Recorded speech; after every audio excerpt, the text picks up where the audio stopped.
And finally, to our special segment, Resurgent Africa. Amid the coups and the crises, there are many positive stories from Africa that often get overlooked, but not on this show.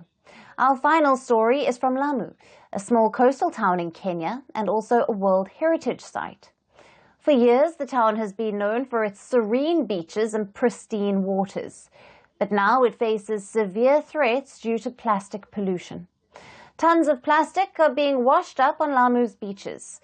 One NGO has taken it upon itself to not just get rid of this waste, but also transform it into something unique. Our next story has more details.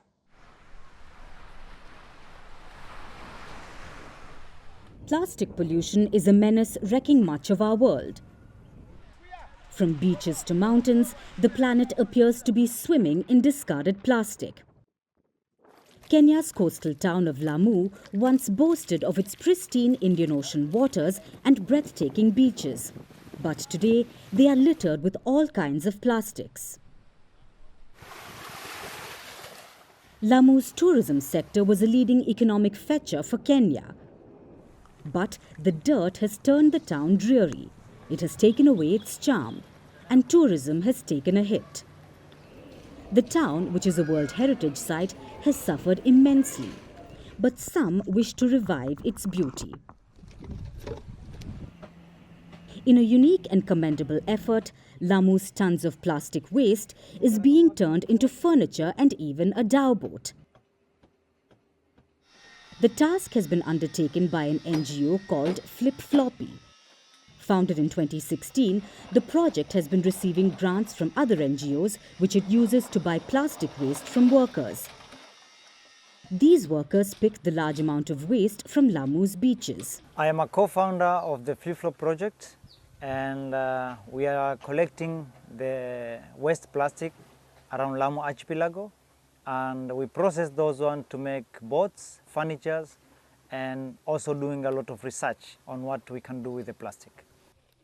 On average, the workers reportedly collect between 35 to 40 tons of plastic waste annually. This plastic then transforms, going through a journey of best out of waste. We started collecting plastics a while ago. There used to be a lot of plastic waste in this area, Lamu, but for now, we collect the plastic waste and sell to the organization at 16 Kenyan shillings per kilogram, as we do not have work. That is where we get money to educate our children and also make a living. The waste first arrives at the NGO's facility. Workers then sort it into different types and colors. It's then crushed, washed, dried, melted, and then molded into different colors, shapes, and sizes. From there, plastic waste is upcycled into furniture and dhow boats. After pre-sorted, we have our sorters, and they categorize into different type and colors. So they keep plastic into types and colors separately. After the separation, we send them to the shredding point, where we break them into flakes, into small particles. After shredding, we wash them, and after washing, we dry. After drying, we process them into extruder. Extruder is a machine where it processes and it melts. Then we put a mold of different profiles.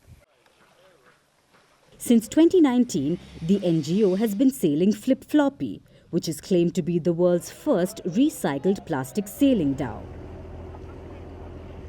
The boat sailed from the Indian Ocean to East Africa's Lake Victoria. 9 meters in length, the boat was made with 10 tons of plastic waste. Its exterior was adorned with a colorful patchwork of some 30,000 flip-flops. 2 more boats were launched subsequently. But the vital task of recycling is not without its challenges. Workers say that nowadays, plastic manufacturers are adding additives into plastics, which makes it more difficult to recycle. Some plastics also get degraded by the sun and lose quality. We have a lot of challenge, especially in our collection, because we are meeting a lot of different kind of plastic, which sometimes it's not on the number which has been categorized. So there is a lot of additional of things inside the plastic, which it doesn't give a good quality when you want to recycle. So there is such a problem. And other plastic also, we cannot find a way of how we can recycle them because they need a big industry, and some also they are very low graded because they have degraded by the sun and something like that. Nonetheless, the combined efforts of Binners and the NGO are giving new life to the town of Lamu, which lost its appeal due to the plastic menace. The newfound way to treat this waste is almost like magic. When the next Flipflopi boat sails, the group hopes it would not just bring the world's attention to its beauty, but also the peril of plastic pollution that's inflicting a huge pain to our planet.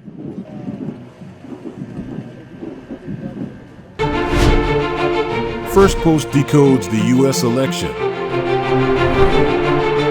explains how America chooses its president, your primer on the race to the White House, everything you need to know about how America votes and its global implications. U.S. Election Explained, every Monday and Thursday only on Firstpost.